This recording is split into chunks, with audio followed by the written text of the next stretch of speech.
हाय दोस्तों, हमारे YouTube channel पे फिर से आपका स्वागत है। जैसे कि आप देखेंगे, पिछली वीडियो में हम लोगों ने बात किया था कि कंस्ट्रक्शन प्रोजेक्ट मोबिलाइजेशन कैसे करते हैं, उसमें किन चीज़ों को ध्यान में रखते हुए काम करते हैं और उसमें क्या क्या करना चाहिए। और आगे जैसे हम लोगों ने बोला था कि अभी जैसे उसमें पिछली वीडियो में हमने ग्लास क्लीनिंग से लेकर drawing related, soil testing related, बाकी सब मुद्दों पे बात किया था। और उसके आगे हम लोग बोले थे कि जैसे अभी एक्सकेवेशन होने के बाद फाउंडेशन रिलेटेड एक्टिविटी में कैसे और क्या करना चाहिए और किन चीज़ों का ध्यान में रख के काम करना चाहिए, उसके बारे में बात करेंगे आज। जैसे हमारे साथ हमारे दोस्त अंकित जी और विशाल जी जुड़े हुए हैं। अभी इसके आगे अंकित जी बताएंगे कि जो एक्सकेवेशन हो गया, तो जैसे अंकित जी हम लोगों ने पिछले वीडियो में बात किया था कि उसमें एक्सकेवेशन होने के बाद एटीटी और बाकी सब चीज़ों पे काम, जैसे पीसीसी, उसके फाउंडेशन, स्टील, ये रिलेटेड का काम जब चालू होता है, उसमें क्लाइंट की भी क्या रिक्वायरमेंट रहती है, हमें किस हिसाब से ड्राइंग को फॉलो करना चाहिए, किस हिसाब से हमें काम करना चाहिए, स्टील रिलेटेड बीबीएस वगैरह की किस हिसाब से प्लानिंग करनी चाहिए, और उसमें क्या चीज़ों को ध्यान में रखते हुए प्रिकॉशन लेके हमें काम करना चाहिए कि हम काम सही ढंग से कर पाए और बहुत अच्छे तरीके से काम को आगे लेके जाए। नमस्कार दोस्तों।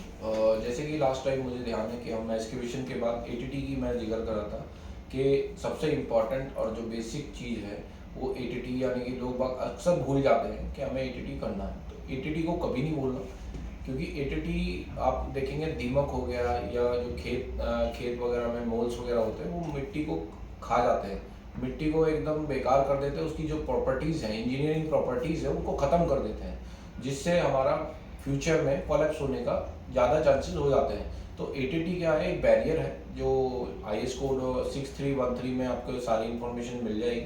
अगर कभी मौका मिला तो उसमें डिटेल में भी बात करेंगे, लेकिन अभी समय की थोड़ी अवधि नहीं है बात करने की, तो मैं उसमें डिटेल में नहीं जाऊँगा, बाकी बाद में करते हैं। एटीटी करके आप एक एटीटी भी दो तरह की होती है, एक प्री कंस्ट्रक्शन और एक पोस्ट कंस्ट्रक्शन। एक प्री कंस्ट्रक्शन यानी कि जब हम फाउंडेशन डालने से पहले हम एटीटी कर रहे हैं, वो हो गया। एक पोस्ट कंस्ट्रक्शन यानी कि फाउंडेशन डालने के बाद, एक प्लिंथ लेवल पे आने के बाद, फिर उसके बाद हम पीसीसी करते हैं। पीसीसी देखिए, हम पीसी जैसे कि दीपक साहब ने कहा था कि पीसीसी क्यों करते हैं, ड्राइंग से कैसे करते हैं। पीसीसी जस्ट हम इसलिए करते हैं कि हमारे फाउंडेशन को रेस्ट कराने के लिए एक हार्ड स्ट्रक्चर चाहिए। सॉइल में क्या होता है, थोड़ा बहुत कंसोलिडेशन होने का कुछ परसेंटेज होता है कि वो थोड़ा बहुत कंसोलिडेट होगी समय के साथ। तो पीसीसी एक बैरियर होता है, क्योंकि वो लोड को क्या स्प्रेड कर देता है अर्थ सरफेस के ऊपर, इसलिए हम पीसीसी करते हैं। दूसरा, कहीं ये मेंशन नहीं है कि पीसीसी करना मस्ट है। उसका जो मेन टेक्निकल रीज़न है वो ये है कि जब कंक्रीट हम करते हैं तो कंक्रीट एक ड्राई कंडीशन में होता है, और जो अर्थ होती है वो थोड़ा ड्राई कंडीशन में होती है। तो वो जो मॉइस्चर होता है कंक्रीट का, वो मिट्टी सोख लेती है, जिससे चांसेस होते हैं कि उसमें हनीकॉम हो या वहाँ की स्ट्रेंथ खत्म हो जाए। क्योंकि आपको पानी जो है ना, सीमेंट कंक्रीट के अंदर सीमेंट की रिएक्शन कराने के लिए चाहिए। अगर वो पानी आप निकाल लेंगे तो सीमेंट की पूरी तरह से रिएक्शन नहीं हो पाएगी, ना वही हार्ड। ऐसा अगर होने से कुछ क्रैक्स रिलेटेड या स्ट्रेंथ रिलेटेड भी कुछ इशू होता है क्या? देखिए दीपक जी, उसमें ना टेक्निकल पैरामीटर अलग अलग हैं और बहुत सारी चीज़ें हैं। अगर हम क्रैक्स की बात करें तो एक श्रिंकेज क्रैक हो गए, क्रैक भी बहुत सारे हैं, उनमें अलग ही वो एक टॉपिक है पूरा। चलिए उसके ऊपर हम फिर से एक वीडियो बनाएंगे। हाँ, वो बाद में बनाएंगे। जो हमारा आईटीटी का प्रोसेस है, वो गांव में जो लोग छोटे छोटे घर बनवाते हैं, क्या उसमें भी कराना जरूरी होता है? देखिए, मिट्टी आप कहीं भी हो, मिट्टी एक ऐसी चीज़ है जिसमें पोषक तत्व होते हैं। अब अक्सर कीड़े, दीमक और मोल्स वगैरह आपने देखा होगा गांव वगैरह में, चूहे वगैरह या मोल्स वगैरह वो घर बनाते हैं। तो मिट्टी को हम अपना घर सुरक्षित रहे। क्या होता है, हम भी चाहेंगे कि घर कोई भी गांव में छोटा या बड़ा कोई भी घर बनाता है, बहुत ही मेहनत से बनाता है, और बहुत ही मेहनत के सबकी एक रिक्वायरमेंट है, घर की जिंदगी की, हाँ, पूंजी लगती है। तो हम सभी चाहेंगे कि आप लोग भी, जो भी हमारे वीडियो देख रहे हैं, अगर कोई भी नया घर बना रहे हैं तो आप उसमें ईटीटी करना ना भूलें। कोई भी फाउंडेशन का काम नीचे चालू कर रहे हैं, उसमें बहुत बड़ा पैसे और बहुत बड़ा कॉस्ट का इम्पैक्ट नहीं आता है, लेकिन आप अपने मेहनत की पूरी ज़िंदगी की कमाई लगा के अच्छे घर बनाने की कोशिश करते हैं, और उसमें कुछ नीचे से एक छोटी सी गलती की वजह से दीमक या बाकी कुछ चीज़ें लग के उसकी फाउंडेशन को हानि पहुंचाए, तो वो सही नहीं होता है। तो इसलिए आप लोग भी ध्यान रखें कि घर भी बनाए, जरूरी नहीं कि कंस्ट्रक्शन प्रोजेक्ट पे, घर का कंस्ट्रक्शन खुद के लिए भी करना है तो उसमें एटीटी करना ना भूले और फाउंडेशन में बिल्कुल करें। उसमें क्या होता है, आपने कभी देखा होगा, जैसे हम लोग घर बनाते हैं अक्सर हम देखते हैं कुछ समय बाद जो फर्श होता है, फ्लोर जो होता है वो बैठ जाता है बड़ा। तो उसमें दो कारण होते हैं, या तो कॉम्पेक्शन अच्छा नहीं हुआ, या समय बीतने के साथ वहाँ से जो मिट्टी थी वो वहाँ से या तो दीमकने का ना वो खत्म कर दिए, या उसे का ना शिफ्ट कर दिया, मोल चूहे वगैरह घर बनाने में होल कर दिए हैं, तो वो भी एक रीजन होता है। तो धीरे धीरे पानी बैठता है तो मिट्टी वहाँ से बैठ जाती है। बिल्कुल। आप नहीं चाहोगे कि आपका घर में कभी की मेहनत की कमाई में ऐसा कुछ दिक्कत आए, तो एटीटी आप करिए, कोई ज़्यादा बड़ी कॉस्ट नहीं आती, बहुत ही मामूली लगती है, लेकिन वो आपकी पूरी जिंदगी की पूंजी बचा सकती है। सर हमारा एक क्वेश्चन और रहेगा, घरों में जो नॉर्मली सीलन उलन लगने लगता है तो उससे बचाव के लिए हमें क्या करना चाहिए, जैसे गांव के लोगों को क्या करना चाहिए, क्या इसके ऊपर हम आगे एक वीडियो बनाएंगे, इसके ऊपर हम आगे जैसे अभी स्ट्रक्चर पे हम लोग चल रहे हैं तो उसके ऊपर जाएंगे। तो घर में मैं एक छोटी चीज़ बताता हूँ, जैसे कि आप घर बना रहे हो तो पहले तो आप ये डिसाइड करो घर जहाँ बन रहा है वो पानी कहीं तालाब के किनारे, या पानी कोई निकासी तो नहीं है, नाली वगैरह तो नहीं है, क्योंकि वो एक मॉइस्चर सोर्स हो गया, मॉइस्चर वहाँ से जल्दी जाएगा। आपको फर्स्ट क्लास ब्रिक यूज़ करनी चाहिए क्योंकि उनका पानी सोखने की क्षमता जो है वो कम होती है। फिर उसके बाद आपको डीपीसी लेवल पे वाटर प्रूफिंग करना मस्ट है।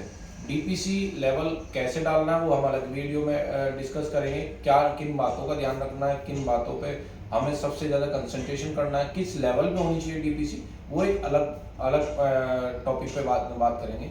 अभी जैसे कि हमने बात करा एटीटी हो गया, एटीटी से आगे बढ़ेंगे तो हम उसमें फिलिंग करेंगे। फिलिंग करने के बाद देखिए गांव वगैरह में या कहीं हम घर बनाते हैं साइड पे तो हमें कंपैक्टर वगैरह, मशीनरी वगैरह, हैवी वगैरह वो अवेलेबल होती है, लेकिन गांव वगैरह में पीसीसी के जस्ट अभी हम लोगों ने फिलिंग पे भी आएंगे, उस पर भी एक टॉपिक लेके बात करेंगे। अभी जैसे हम लोगों ने जानने की कोशिश किया कि एटीटी कंप्लीट कर लेते हैं, पीसीसी क्यों करते हैं, वो अभी आप लोगों ने जान लिए, उसके बारे में डिटेल्स में हम लोगों ने बता दिया। अभी फाउंडेशन में पीसीसी होने के बाद जो सरिये का काम होता है, जो हम लोग फुटिंग बांधने की काम करते हैं, तो उसको कैसे करना चाहिए, उसको ड्राइंग के हिसाब से कुछ स्पेशल रिक्वायरमेंट रहती है या हम लोग ऐसे ही करते हैं? देखिए उसमें आप जैसे कि ड्राइंग हमें सब लोगों को मिलती है और बनवानी चाहिए। हमें अपना घर भी एक स्ट्रक्चर कंसल्टेंट से ही डिज़ाइन करा के बनाना चाहिए, क्योंकि पूरी ज़िंदगी की कमाई हमारी लगती है। हमें ड्राइंग मिलती है, उस ड्राइंग के अकॉर्डिंग हम सरिया जो स्टील है वो रीइंफोर्समेंट का इरेक्शन करते हैं। इरेक्शन मतलब बांधते हैं, स्टील बांधते हैं, उसका जाल बना के बांधते हैं। अब उसे बांधने के बाद हमारी टीम होती है, वो चेक करती है, चेक करके जब हमें लगता है कि बिल्कुल ओके है, एज पर ड्राइंग है, तो हम उसमें फिर उसका कवर ब्लॉक्स लगाएंगे। कवर ब्लॉक्स हम इसलिए लगाते हैं ताकि हमारा जो बार है उसको एक कवर मिल जाए, ताकि उसमें मॉइस्चर की वजह से या किसी वजह से उसमें जंग वगैरह ना लगे। जंग रोधक हम कह सकते हैं, या कभी आग लगने के कारण उसमें का ना उसका टेम्परेचर लो ना हो, या वो एकदम उसकी स्ट्रेंथ लूज ना हो। ये दो कारण हम की वजह से कवर्स देते हैं। कवर देने के बाद आप शटरिंग लगाइए। शटरिंग लगाने के बाद आप उसमें पोरिंग कर सकते हैं। पोरिंग फिर आपका स्ट्रक्चर वगैरह उसमें चलता रहेगा, कॉलम चलता रहेगा। वो स्टील हमें ड्राइंग मस्ट है, ड्राइंग के बिना हम एक सिंगल पॉइंट भी नहीं कर सकते एज पर साइट। और GFC drawing, good for construction drawing ही हमें यूज करनी चाहिए, एडवांस कॉपी कभी यूज ही नहीं करनी चाहिए। बढ़िया। अभी जैसे आपने समझ गए होंगे कि मुझे उम्मीद है कि पूरी समझ में आई होगी आपको बात, कि जो फाउंडेशन का काम चालू करते हैं, जिसमें स्टील का काम चालू करते हैं, तो उसको कैसे करना चाहिए, किन किन बातों को ध्यान में रख के करना चाहिए और किस हिसाब से करना चाहिए। अभी जैसे मान के चलिए हम लोग देखेंगे फाउंडेशन का स्टील का काम कंप्लीट किए, शटरिंग रिलेटेड भी काम कंप्लीट किया। शटरिंग में किस टाइप की शटरिंग होती है? जैसे हम लोग गांव में तो देखते हैं कि बहुत सारे लोग ऐसे कैसे भी प्लाई लगा के कुछ भी करके काम करते हैं, बट इंडस्ट्रियल प्रोजेक्ट जो हम लोग करते हैं उसमें शटरिंग को अच्छे क्वालिटी में करने के लिए किन किन बातों पे ध्यान देना चाहिए कि मतलब अच्छे तरीके से और गुड क्वालिटी में काम हम कर पाए? देखिए शटरिंग हमें एक अच्छी क्वालिटी की शटरिंग यूज़ करनी चाहिए। उसका डिज़ाइन भी हमें एक अच्छे स्ट्रक्चर कंसल्टेंट से कराना चाहिए, शटरिंग का डिज़ाइन भी। क्योंकि क्या है, अगर हमारा कोई स्ट्रक्चर है उसकी डायमेंशन एज पर डायमेंशन रहेगा तो उसका हमें प्लस पॉइंट पर तो हमें क्वालिटी मिलेगी अच्छी। क्वालिटी के साथ जो उसमें लगने वाले बाकी खर्चे हैं वो उनसे हम बच सकते हैं। तो अच्छी क्वालिटी की प्लाई यूज़ करें, बैटन यूज़ करें, अच्छा डिज़ाइन कराएं शटरिंग का। बिना डिज़ाइन कराए शटरिंग हम यूज़ नहीं करते। हमारे प्रोजेक्ट जहाँ भी हम काम करें वहाँ शटरिंग डिज़ाइन अलग से होनी चाहिए। दूसरा, जैसे कि अभी दीपक जी ने पूछा किन बातों का ध्यान रखना चाहिए। देखिए, शटरिंग अगर क्वालिटी मेंटेन करनी है, अच्छी प्लाई आप ले आए, अब हमारा मोटिव ये है कि हम उसके रिपीटिशन ले पाएँ। जितने रिपीटिशन हम ले पाएंगे उतना अच्छा। रिपीटिशन लेने के लिए आपको शटरिंग ऑयल का यूज़ करना ज़रूरी है। शटरिंग ऑयल के लिए स्पेसिफिकेशन ऑलरेडी गूगल्स पे मेंशन है, आईएस कोड पे मेंशन है कि इस तरह का हमें शटरिंग ऑयल यूज़ करना चाहिए, किस तरह की ग्रीसिंग करनी चाहिए। क्योंकि उससे क्या होगा, जब हम कंक्रीट पोर करते हैं तो कंक्रीट का और शटरिंग का कोई बॉन्ड ना हो। बॉन्ड होगा तो जब हम उसे डीशटरिंग करेंगे तो उसका सरफेस खराब होगा। एक या दो या तीन से तीन रिपीटिशन में वो शटरिंग बेकार हो जाएगी, आपकी जो पैसा है वो बेकार होगा। उसके बाद फिर हमें दोबारा शटरिंग लेनी पड़ेगी, दोबारा रीमेकिंग होगी, दोबारा कॉस्ट, तो हमारे खर्चे बढ़ेंगे। तो हम एक अच्छी क्वालिटी की शटरिंग यूज़ करें और उसमें ध्यान दें कि शटरिंग जब भी हम शटरिंग करें उसके बाद उसकी शटरिंग ऑयल होना ज़रूरी है। बिना शटरिंग ऑयल लगे हमें उसे यूज़ नहीं करना चाहिए। बहुत बढ़िया। अभी हम देखेंगे कि ये सब शटरिंग रिलेटेड से लेके फाउंडेशन रिलेटेड तक सभी जानकारी आपको मिला। इसके साथ एक चीज़ का आप सभी आदमी ध्यान दें, हम आगे उसके सेफ्टी रिलेटेड भी चीज़ों पे स्पेशल वीडियो आपको बनाएंगे, बट टेम्पोररी इसमें इतना हम बता के रखते हैं कि जो भी आप कंस्ट्रक्शन प्रोजेक्ट पे ये सब एक्टिविटी कर रहे हैं उसमें सेफ्टी का बहुत ही अच्छे तरीके से ध्यान दें, बहुत अच्छे तरीके से सब चीज़ों को रूल्स को फॉलो करें। आपके जो भी कर्मचारी या मशीन इक्विपमेंट रिलेटेड जो लोग साइट पे काम करने के लिए जाते हैं, आपके साइट पे जो भी सेफ्टी अधिकारी है उसके द्वारा इंडक्शन ट्रेनिंग सब चीज़ वो लिया होना चाहिए। सेफ्टी के हर नियमों को पालन करते हुए करें। जो भी खड्डे या बाकी सब चीज़ें कर रहे हैं उसकी प्रॉपर बैरिकेशन और उस पर एक्सेस होने की चांसेस, जो भी एक्सेस बना के सही ढंग से ध्यान में रखते हुए करें। इसी के साथ हम लोग ये वीडियो से आपको विदा लेंगे और आगे के वीडियो में इसके आगे की एक्टिविटी के बारे में हम लोग आपसे बात करेंगे। तब तक के लिए धन्यवाद। हमारा चैनल लाइक एंड सब्सक्राइब जरूर करें। धन्यवाद।